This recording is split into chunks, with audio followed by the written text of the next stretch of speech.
Good morning, everybody. It's Johnny Rooster Morning Mouth. I'm your host, Johnny Rooster, and this is my co-host, Carol Throckmorton. Good morning. Crazy Carol. Crazy Carol. Crazy Carol. Every month we have a different co-host, and it's every month we have a different. No, I didn't say that right. Every time I do a show, there's a new co-host. Mm-hmm. They are on once a month rotation. Yes. You are one of the fabulous co-hosts. I'm fabulous. I like that. Crazy Carol in the Woo, house. yay. Carol Throckmorton talks about life. And on the bottom of the screen, it says Carol Throckmorton, next level communication. What does that mean to you? That means you as an entrepreneur, that's who we are reaching out to, can understand your employees, your spouse, your family, yourself, coworkers, yourself. And the most important thing is understanding yourself. Yeah, absolutely. Yeah, that's hard. So good morning, and thank you for being here. Why do we want to get involved in the way we are personality-wise? Why is that important? Because we need to understand how we communicate. What language do I speak? And do other people understand my language? Do you ever feel like you've got three heads and somebody's looking at you like, what did you just say? And you're not talking about French, Chinese language. You're No. talking about something specific to the way you receive information or deliver information or something else. It's really your neurological hardwire, the way that we were created. Everyone is created with a specific purpose and a specific plan, and you've got a different toolbox than I do. And it's what's in our toolbox and how do we utilize those things, our languages that we speak. And then do I understand someone else's language, or do I know how to speak someone else's language? So if I understand myself better, can I help others more? Absolutely. I think we've got a really pivotal thing that we've just seen with the Olympics. And we'll get into a couple of different nuances here with Simone Biles. If everyone was watching the Olympics and they know that during the course of the team competition, she withdrew herself. Most of it was told that it had more to do with the mental aspect than anything else. And she understood herself well enough to know that if I push myself beyond this point, I'm done. I'm no good to anybody. And so to keep from doing that, I will just take myself out of the competition. And if you watched the whole demeanor that she had beyond that point, the smiling, the laughing, the joking, and even how it leaked over into the rest of the team made such a huge, huge difference. I think that's because she understood herself. She knew who she was. She knew her limits. Mm-hmm. Every man's got to know his limits. Yeah. That kind of a thing. And she did what was right for her at that time, which kept her from going to the point of no return, maybe. Maybe. Yeah. So we don't have an obligation just to ourselves, it's to others around us when we understand ourselves that well. Yes, absolutely. I guess going on and being hurt or something worse, what's the problem with I guess trying to do everything on your own versus understanding yourself well enough to say, this is my limit, I can't do this. Yes. I shouldn't do this. And that gets more into the area of emotional intelligence, which is also something that I work in. The emotional intelligence is based off of four main things. And we talked about this just a little bit the last time I was here. It measures us on our self-recognition and then our self-management. But then it also measures us on our social recognition and our social management. And how does that translate in a social setting, whether that be work or your family or just a group of friends? How does that work? But the first thing is the self-recognition. Do I know myself? Do I understand what my emotional triggers are, how I am in certain situations? And then if I understand that, do I know how to regulate that? So if you've got your own emotional intelligence or how is that defined? Like, I've got an intelligence quotient in your head. You got the IQ. This is how smart you are. Well, how emotionally intelligent are you? Depends on what? Lots of different factors. There is assessments. Like, can you see the dummies in the class? Like, I'm emotionally unintelligent. I'm failing this emotional test. Some, yes. I can tell you, I've got three grandsons. I've got an almost 10-year-old, a 7-year-old, and a 2-year-old. And we are watching their personalities develop, and we are watching the emotional intelligence out of all three of them and how that's developing. The second one, our middle grandson that's 7, he was born with a very high level of emotional intelligence. Really? You're Extreme, born with that? extreme. That I truly believe explains. that. I truly believe Okay, that. so he Yes. was born with high emotional intelligence. I believe he was, yes. Now, Our other one, our oldest one, was born with extreme intelligence. but not emotional intelligence. No, and So there's it has a nothing huge to do difference. with. Huge difference. Huge difference. The middle one, from the time he was very, very tiny, would say thank you and please. And if he stumbled, he was, even at a very early age, if he would stumble and he would know that we were behind him watching him, and he would turn around without any prompting at all and say, I okay, because he wanted us to be comfortable and to know that he was all right. Wow. That's emotional intelligence. That is that I understand myself and I understand that I'm okay and I've regulated myself. I'm not going to cry. I'm okay. And now I want you to be okay too. So you can be intelligent, but you're not emotionally intelligent necessarily. As a matter of fact, most of the time they are completely separate and they do not walk hand in hand. So if you were intelligent and emotionally intelligent, that would be a big advantage. It would be a huge advantage. Right now in the corporate world, the EIQ is more important to the corporate world than your actual IQ is. That's why they've gone into the realm of the personality and behavior assessments.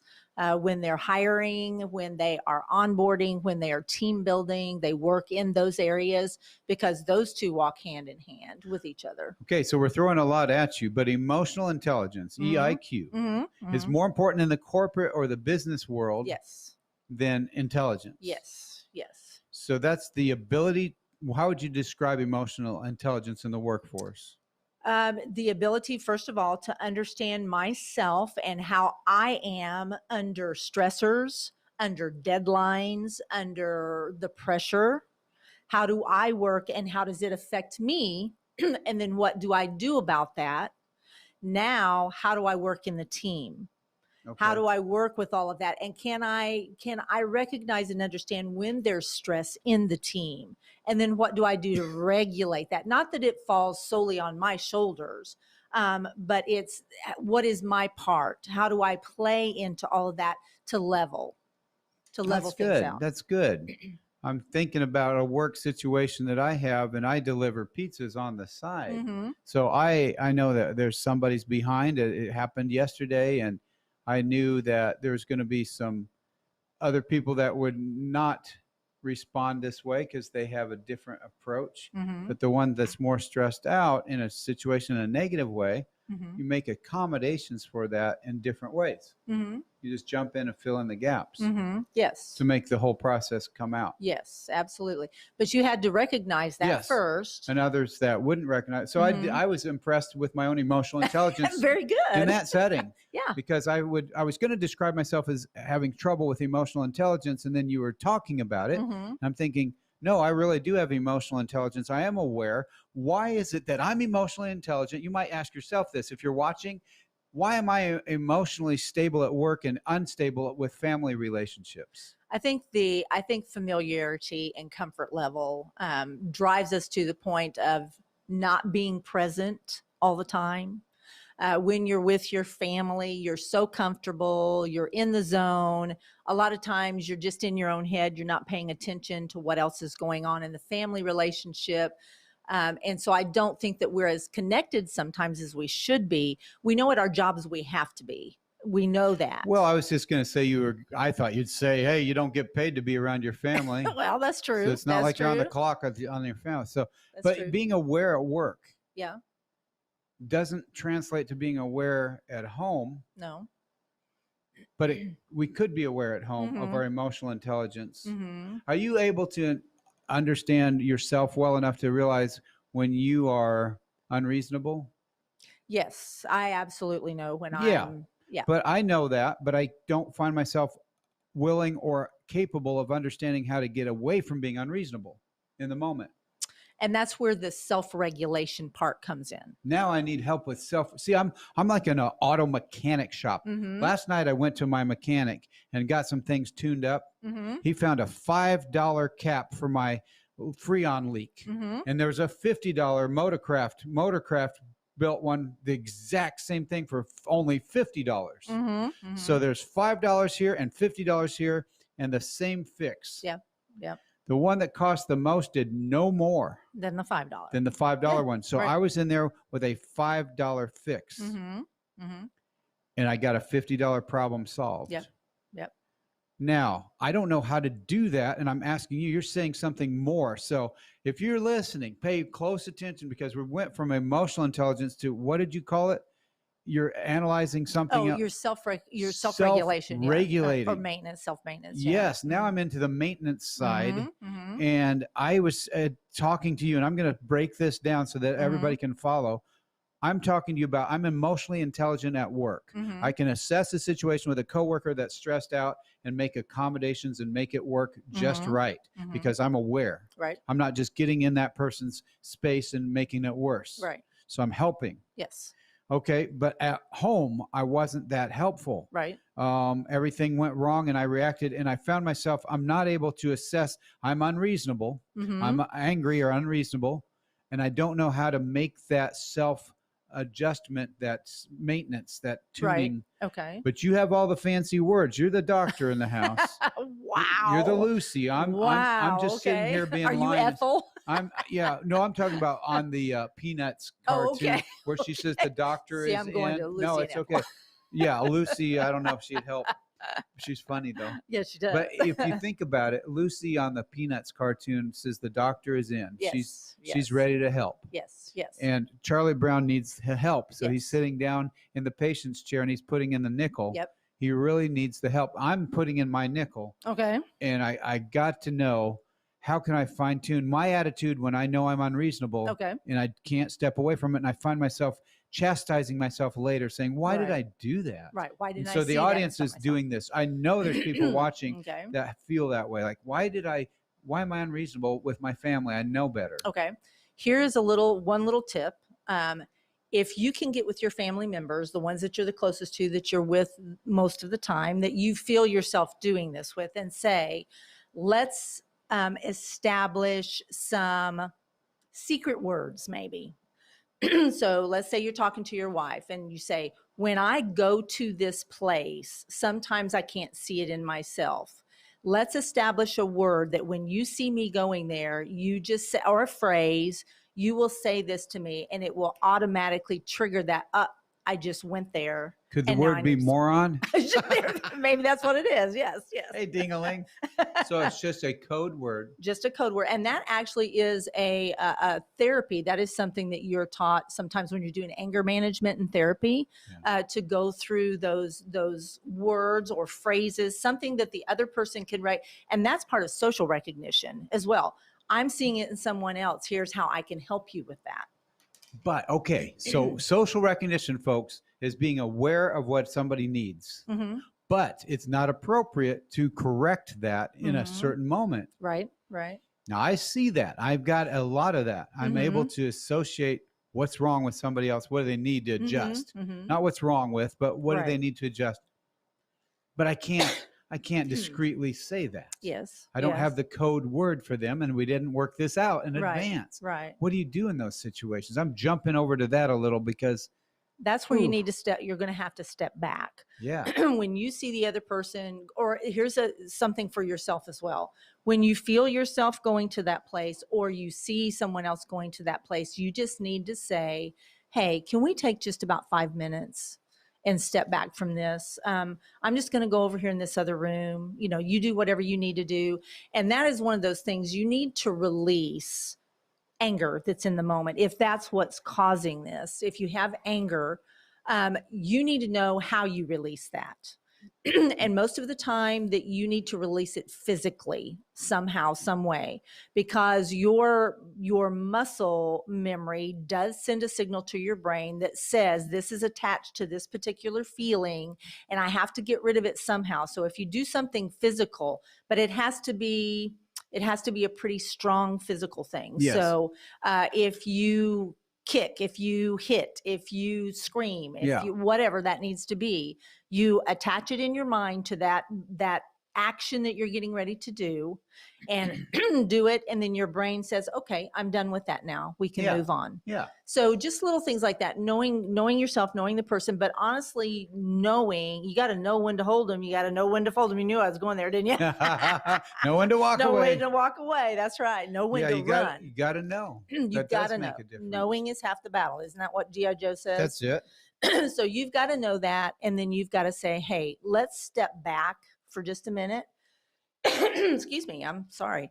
Step back for just a minute. You go do your thing, I'll go do my thing. Yes. And then let's come back together and pursue this and take up where we left off. I think it's interesting. My wife is watching this show live. Okay. And she says code word can be jerk, ding-a-ling, stop, or calm down. Apparently, these may be directed at me. I don't know. I thought maybe in general. Yeah. Can you imagine if, Sir, Lord, let's whatever. say ding-a-ling is our code word. Let's just use that example. And Andrea and I are talking, and you know us both, and she says ding-a-ling about 5 times in the conversation. You'd be knowing exactly what's going on. Yes, yes. My question would be, would you? Yeah. So the person getting the code word has to be able to accept that idea of, that's the word that I need to step back. Yes. And I would, in saying that, and I know you guys are just joking around, but in saying that, I would say, find something that is not offensive to the other person, something that you both agree on, to say, okay, that's going to trigger in me that I've gone to a place that I don't wish to be in, and I don't want to take my family in either. Right. So that helps. Yeah. Now, again, with the people that you recognize socially that there's something they could adjust, can you talk to them? Should you talk to them? Or do you have to just write it out and say, there's something not right in this dynamic? You're in an environment where you can't get away. Maybe it's at work. Right. You're just going to have to let it go, aren't you? Here's where I think that's where knowing the behavior styles comes into play. If you know, however you want to term it, if that person is a DISC, if that person is an ENFJ or whatever, number 6 and number 3 in any of those type of assessments, if you kind of know what that person is, then you can say there are some people that are going to be a whole lot easier to talk to, but you will also know the keys then how to talk to them in that moment. If I see a strong dominant personality style that's kind of going off the deep end, I know that for me to come and talk to that person at that point in time, I need to do it in their language. So if I see a problem, I'm going to have to, here's what I have to do. I can bring that problem to the table, but I've got to bring at least 2 solutions to that problem. Okay, so let's role play. This is kind of fun. All right. We're going to do this acting thing. All right. Because Carol and I, without any rehearsal, are going to act out the scenario where there's some kind of a situation and we need to call it to my attention. Okay. So first of all, I'll use a real world situation right now here in the studio. Okay. Man, that Matt, he told me he'd bring me a bottle of water. Doggone it, I didn't get a bottle of water. I'm drying up here. It's my show. He should show respect to the co-host. What's going on with him? Wow. Yeah, I see where that could really, I see that really happening. That could really bother you.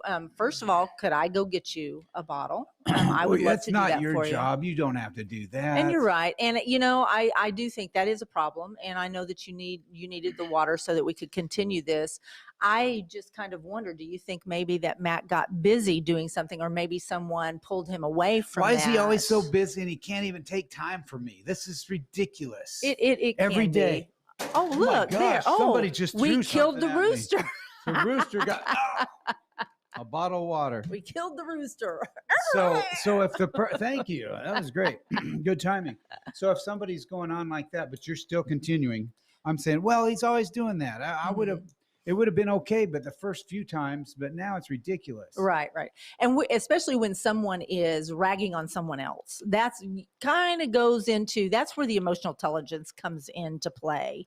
And also your behavior style. That's going to hurt me more than it is going to hurt another D, because people are, more important to me. That's my focus. Yes. It's not with a D. The D is more about the task. Yeah, so it's he more about wants him this thing getting that done. water. Yeah. And it's unreasonable. That's my point. That's what I was bringing up. Something that unreasonable gets in my way sometimes. Right. Why didn't you tell me the directions? We could have been there. What's wrong with you? You have a GPS. Right. That's absurd.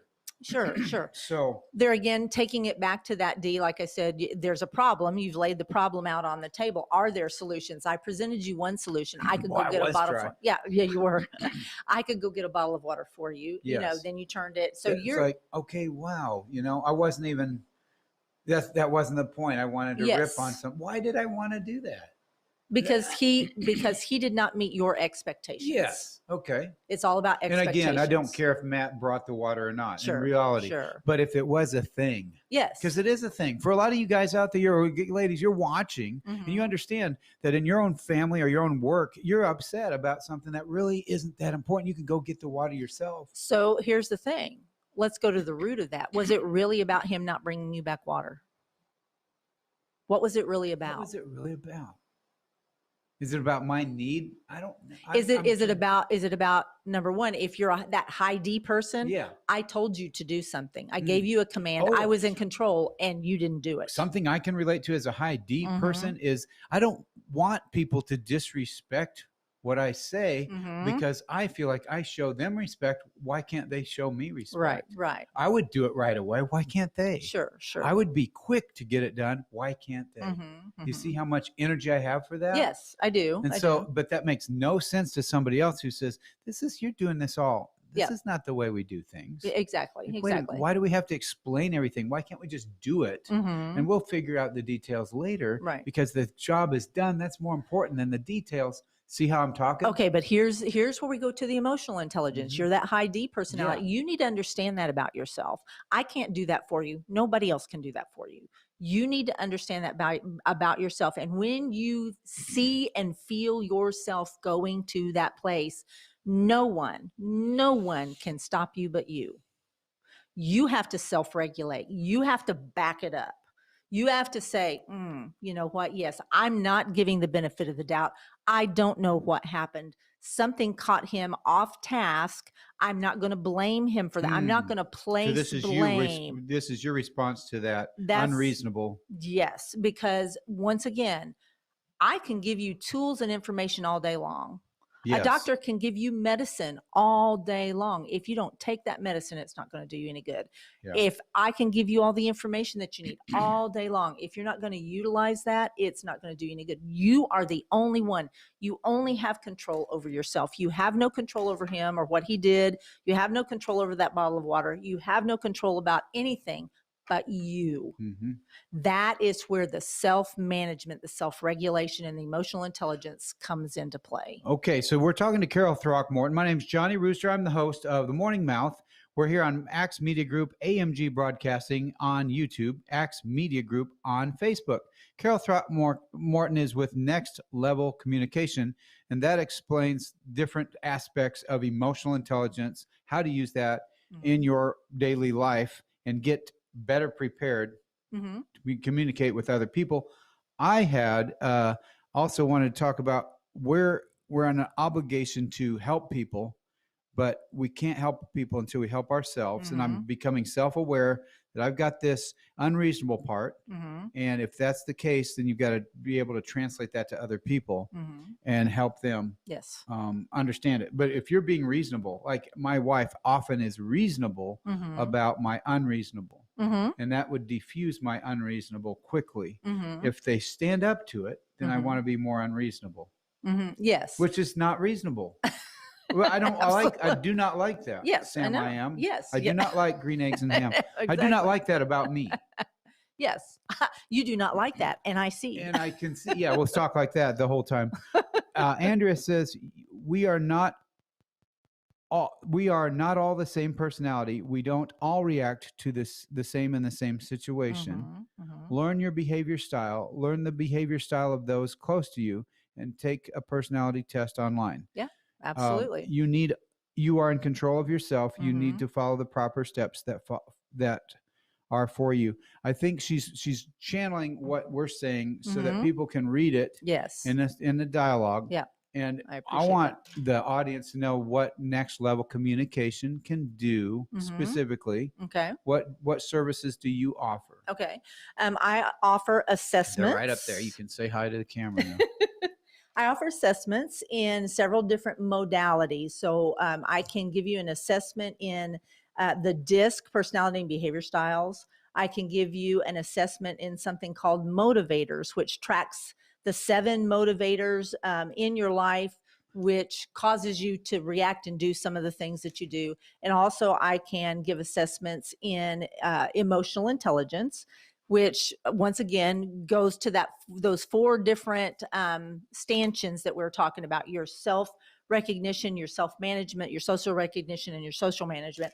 I can also do assessments, and this is huge. I can also do assessments for children in the DISC system so that they can understand their personality and behavior. And what Andrea was saying, she's absolutely right. Each one of us have different things, different triggers that we react to based off of our behavior styles and the way that our minds are hardwired. So if you know and understand your triggers, those things that would push you to that coming down on that man. Yeah. In the D personality and the dominant style personality, their biggest fear is being duped or lied to Mhm. or having the wool pulled over their eyes. So what do you feel? How do you think that would translate right there in the situation that we just role played? If that's your biggest fear as a high D, what did he just do to you? He lied to you. Yeah. He pulled one There you over go. on you. Uh-huh. So you've just lost control. But if you know that that's one of my triggers, I know that. Right. So now I can walk myself back from there. Let's start with that. He lied to me. He pulled one over on me. Now I'm going to walk back and I'm going to say, did he really? Right. Did something happen that caught him off track? Did he get a phone call that he couldn't get away from? Right. Did someone walk into the office that he had to address at that Right. particular point in time? Then I can start kind of logically walking myself backwards. There is a really great movie that is out there. It's probably in the early 2000s. It was called Vantage Point. I don't know if anybody's seen it, but it starts with an assassination. And all of the people that are in a crowd, it's like a political figure that's giving a speech in a big crowd of people. And it steps back and it takes certain individuals and their vantage point from what they saw and how they saw it. And then it moves forward. It is really interesting, but this is exactly what we're talking about. Sometimes you have to work backwards from the problem to get to the solution because you started with the problem. So next level communication is a business that you started to help people. And you say you have a test for children to understand themselves. You mentioned your grandson was born with high emotional intelligence, one of them. How do you know that? Sometimes children develop in a different way. I believe I was a different communication style younger in life. Yes.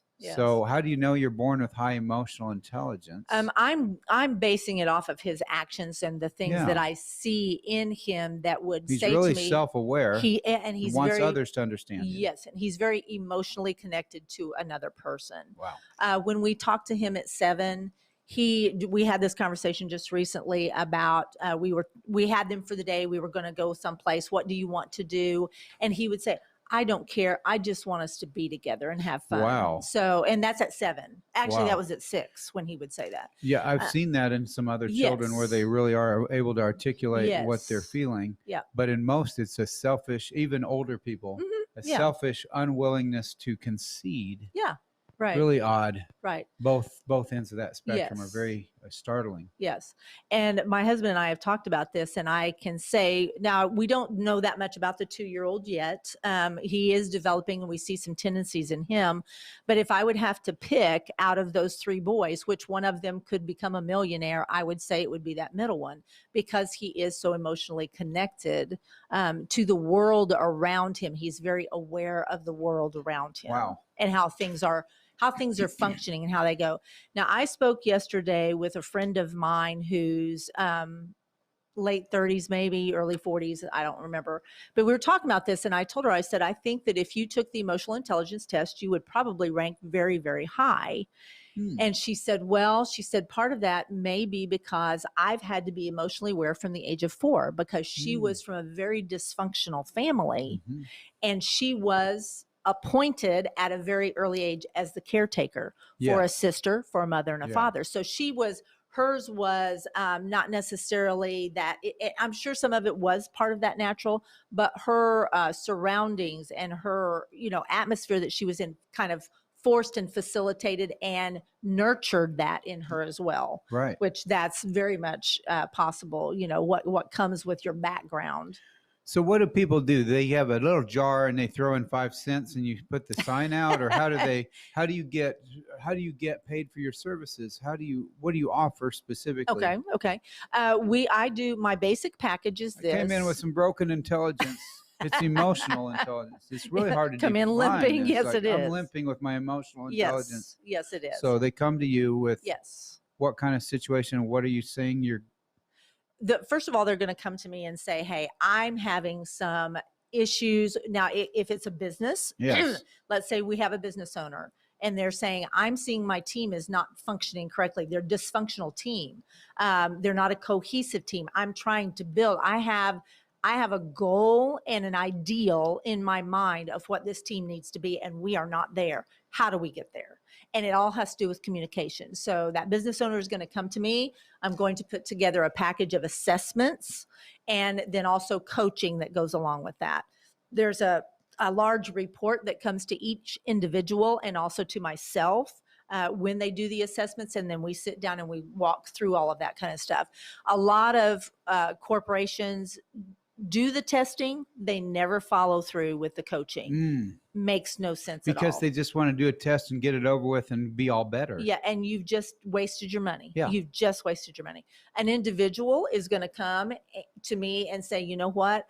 There's some issues within my family. Now, I am not a family counselor. I am not a psychologist. I do not want to put that out there into the air, but I have had my training in these types of things in the communication aspect of it, and also done my research in other areas. And so they can come to me. I would put together a basic package that would be one assessment, 2 hours of coaching for $150. And then if they wanted to move further and do either more assessments or more coaching, we can work that out. We can give them a customized package. The children take the test, and then you sit down with the child and you talk to them, and it's all about birds. So it is in a language that they're going to understand that's going to catch them. So a D personality in the disc world in the children's version is going to be an eagle. An I is going to be a parrot. And so you talk about those things and you tell them about their strengths, and here's why you're special, and here's what you can do with that. But here's a couple things that you need to watch for, and you put some processes into place that help them with that. Then you follow up with the parents, and you help the parents to understand, here's your child, here's their strengths, here's some of their weaknesses, here's how you can help that child and nurture that child so that they can be the most that they can be growing up. I wish I had this information at a much younger age. So then they're able to use that, but your program or the offer is to get them to able to take an assessment test. Yes. And then be able to follow up with that in a specific way. And you're saying the people over at the work side, sometimes the business side, they take the test, but they don't do the coaching. Yes. What is the coaching? The coaching would be, we can do it 2 ways. We can do it individually, or we can do it in a group setting. I've got some businesses that I've worked together. They did the assessments. They made sure that I had one team that had 5 members, and they were all in different states. Oh, so we can do it. Out. We can do a Zoom meeting as well. So we did Zoom coaching with them. So I had all of their information prior to. I knew what everybody was and how it worked together. Then we come together on the Zoom call or in person. And we do corporate coaching. So we're going to talk to you about the differences between the D's, the I's, the S's, and the C's, and how they communicate back and forth, and how things can work well and how they can kind of fall apart based off of that information that we have. If they choose to go on, or if somebody wants to do a deeper dive personally, or their boss wants to do a deeper dive, then we can go that direction as well. Well, one situation in the real world news happened recently. Taco Bell at in another state, Mm-hmm. everybody walked off the job. The whole group was so frustrated they quit. Mm-hmm. They had to put up a sign, Taco Bell is closed temporarily. Everyone quit. Yep. What a tragedy. Yes. Yes. That's real. That stings. That's all. Yes, it does. Economic blow. That's a tragedy. Mhm. Things aren't being done properly. There are Right. systems for franchises. There are systems for businesses, and Mhm. those systems can be followed. You cannot force people into something that they Mhm. don't understand. No. And that's why they quit. Yeah. I'm sure of that. Yeah. I wasn't there, but you know Yes. that if everybody quit, there was a grumbling, a discontent, Mhm. something was being forced on them, and they just decided, that's it. Right. We'll go somewhere else, or we'll leave this place. Right. Prior to COVID, and I will qualify that, because COVID kind of changed everything. We know that there were a lot of businesses that failed simply because of the shutdown of COVID. Prior to COVID, if a business failed, 99% of the time it was because of improper management. 99% of the time. Wow. So you have to stop and think about that. And how do we, management needs to know this as well. And they need to understand, Yeah. once again, themselves Yes. first. Then I'm going to invest in the people that work with me and for me. I want to show you how valuable you are. And I do that. This is how I place value on you, because I'm helping you to grow. That's right. The manager shouldn't just be somebody who knows how to do something better and makes the other people feel worthless. Mm-hmm. They need to be the kind of person that can work alongside and identify the strengths or work on the things that need to be worked on. Mm-hmm.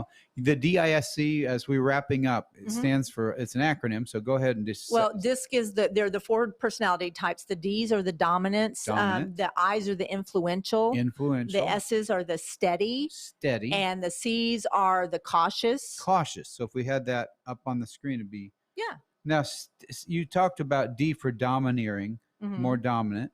Dominant, The yes. forceful type of Yeah. direct person. Mm-hmm. The I is more of a what kind of person? I call us the bubbles in life.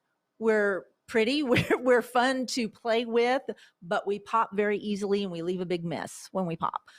We are the very flamboyant life of the party, make a friend of everybody, have a big friend circle. We are very quick in nature, and we make decisions very quickly, but we also chase squirrels. We just have to know how to chase the right squirrels. So staying focused is a big challenge. And then the S. The S's are the warm fuzzies in life. They are the steady, the confidants, the people that we gravitate to. And then finally, you've got the C's C. are the detail oriented. I've got to have every piece of information, and I'm going to do it right. And it feels like the C's get on my nerves because I'm a D. I want to get it done, and they want to explain everything. Yes. Those C's are everywhere around me. I'm surrounded by C's. I feel your pain. I'm married to one. And I think most people, if you were looking at the population, there are more C's than D's. Yes, there are. You'd have to say that. D's are the rarest Yes. in the population. I think there's only about 9%. People aren't out there making quick decisions. That's right. That's right. That's how I can get through traffic, because I'm already aware that they're going to slow down. I just get around them. You just get around. Okay. I knew you were going to hit your brakes when you didn't have to. There you go. Thank you, Carol, for being here. Oh, thank you. I It is appreciate so fun to be able to do this. this program. We are going to be shifting gears, going to my own format, but it'll still be Johnny Rooster. I'll call it Johnny Rooster Live or Johnny Rooster Show. Mm-hmm. Morning Mouth is not going to be a continuation on AMG Broadcasting. My last show is Friday, so that's 2 days from today. Okay. Tomorrow's my birthday, so we're going to happy have birthday. one more hurdle in life to grow older and Aw. wiser. Well, there you go. It's always an opportunity sing to to you? learn. So we're out of time. Yeah, exactly. So we have a lot of fun on the show. We talk to entrepreneurs, and I want you to know if you're a business owner, check in with Johnny Rooster. You can find me on Johnny Rooster Live on YouTube. and that would be wonderful. Carol will be alongside every month to think more. As we're leaving today, our sponsor is Village Inn Ozark, and they're giving away 2 beautiful pies. So we're going to have fun delivering And those. today is Free Pie Pie Wednesday. And That's so right. Village Inn and Ozark, we thank you for donating those wonderful pies. Have a great day, whether or not you eat pie.